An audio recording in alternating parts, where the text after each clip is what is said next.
Ayan guys. 10 kilong giniling na manok ang gagawin kong sambusa. Sa laki ng kawali na yan. Para for 15 days lang yan.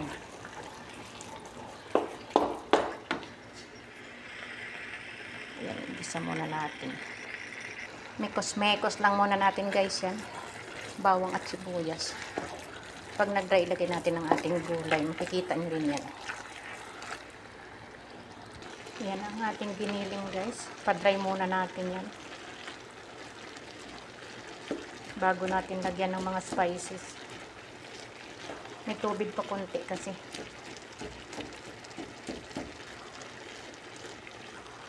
Grabe sa dami ba?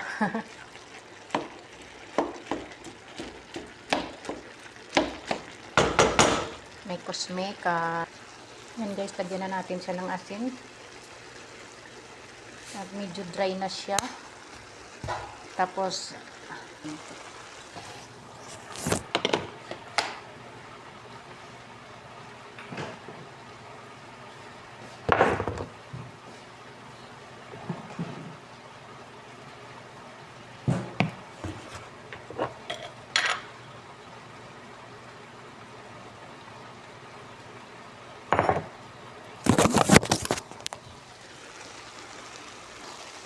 lagyan lang natin siya guys ng pinakamaliit na spoon ng Ajinomoto kasi ayaw nila yan.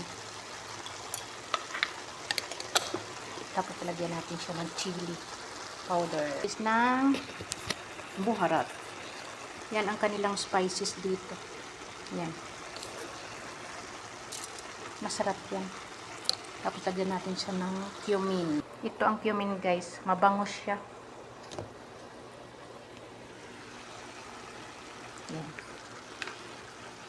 Tapos imekos-mekos. Mekos-mekos. Hanggang mag-mix ang kanyang ingredient. Yan na siya guys. Yung may spices na siya.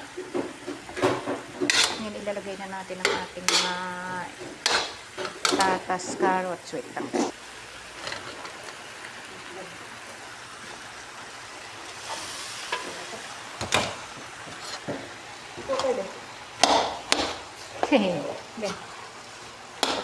Kailangan ayan na guys, patatas nilagay ko na guys. Mekos-mekos. Ayan guys, ilagay na natin ang ating carrots. Wow, dami. Mekos-mekos natin uli.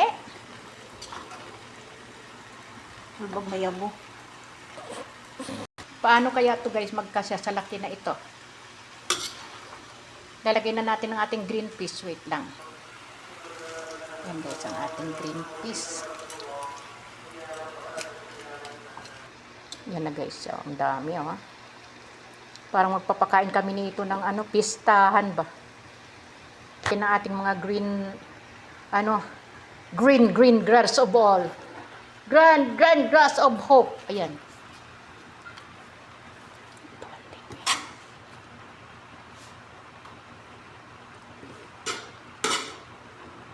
Okay lang.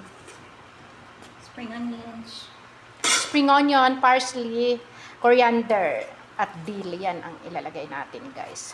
Yan. Tapos mekos-mekos na naman natin ulit siya. Pahiram. Ayan na siya guys. Palamigin na lang natin yan para ibalot. Sabi na. Kainan na. Ibabalot na natin siya guys. Mamaya makikita nyo yan kung paano balutin ng ganyan yan. See you around guys. Bye bye. God bless. Mga ka-OFW ready na. Ready na ang ating mga katawan sa Ramadan. Fight na naman to.